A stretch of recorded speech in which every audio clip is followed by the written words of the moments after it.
drop in, and opt out. I'm Derek J. You're listening to Peace News Now, your daily 5-minute update on the growing peaceful evolution around the globe. Today is Monday, February 4th, 2013. Here's what's happening in the world of peace. Freedom, a legendary anarchist bookstore in East London, was firebombed on Friday morning. This is the store that Peter Kropotkin helped found in the 1800s, and the home of a monthly newspaper that published Emma Goldman. No one was hurt, and no one seems to know who did it or why. The store was uninsured. They had a community cleanup on Saturday, February 2nd. In Miami, civil disobedience heavyweight Carlos Miller was arrested recently for recording video at the Miami-Dade Metro Rail. From the video, it's absolutely indisputably clear that Carlos poses no threat to anyone. He continually presents his hands open, clearly in front of him. In an Orwellian moment, Carlos's partner, who is also filming, captures the brown shirt Metro Rail guards commanding Carlos to stop resisting. Somehow, these three guards who attack this one peaceful man think that they can sidestep accountability for their violent and aggressive actions by stating that Carlos is resisting them. True, he does not aid in his own kidnapping,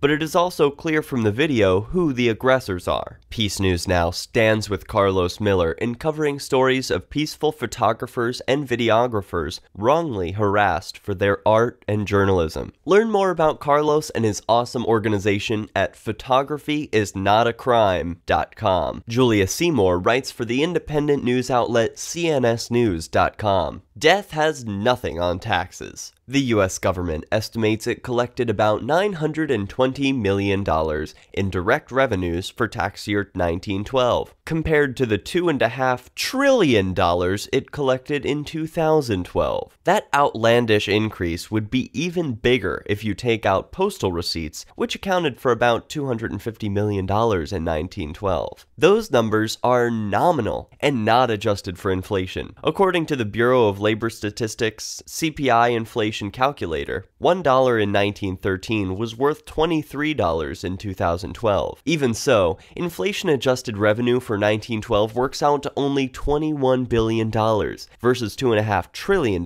in 2012. Through the income tax and later withholding from citizens' paychecks, Washington at last had the infrastructure that gave it a much longer reach into the economy and into Americans' daily financial lives. How many of us think we are better off as a result? The 100-year-old tax was enacted after the 16th Amendment was ratified. When it was introduced, the lowest tax bracket was a 1% tax on income above $3,000, and the highest tax rate was 7% on incomes over $500,000. The top tax rate is now 40%. Federal income tax receipts have grown by over 250,000% in the 100 years of the tax. The tax, approved February 3, 1913, taxed the rich at a time when government coffers were already full. The tax was approved February 3, 1913, 100 years ago yesterday. The first U.S. income tax had been enacted during the Civil War, but it was repealed afterward.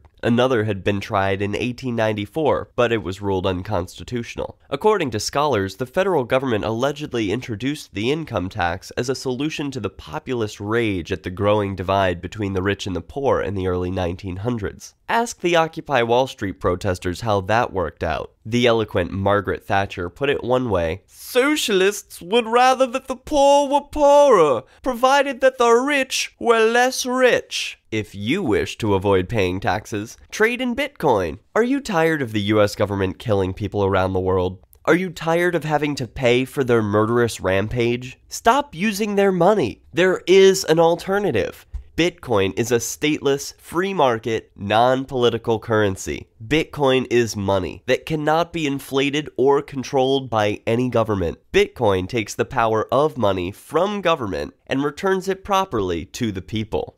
By continuing to use the dollar, you are helping the government. Stop doing it. You have an incredible alternative available now. Learn it, use it, spread it. Get started with Bitcoin at weusecoins.com.